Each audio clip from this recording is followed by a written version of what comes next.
Mas lalong uminit ang kontrobersiya sa pelikula ni Direk Daryl Yap tungkol nga kay Pepsi Paloma matapos siyang kasuhan ng libel.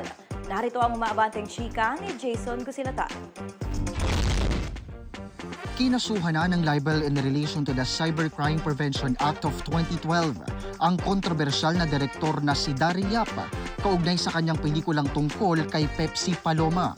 Batay sa dokumento mula sa Muntinlupa City Regional Trial Court, nakitaan ng solidong basihan ng piskalya para sampahan ng kasong kriminal si Yap dahil sa kanya umanong direkta at malisyosong intensyon na dungisan ang reputasyon ng TV personality na si Vic Soto.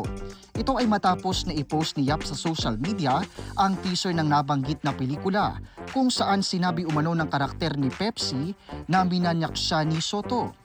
Papatawan ng parusang hindi lalagpas sa 6 na taong pagkakakulong si Yap habang ang inirekomenda namang piyansa ay 10,000 piso. Jason Gusilatar ng Abante Radyo. Ito ang balitang mabilis, mabangis, walang mitis.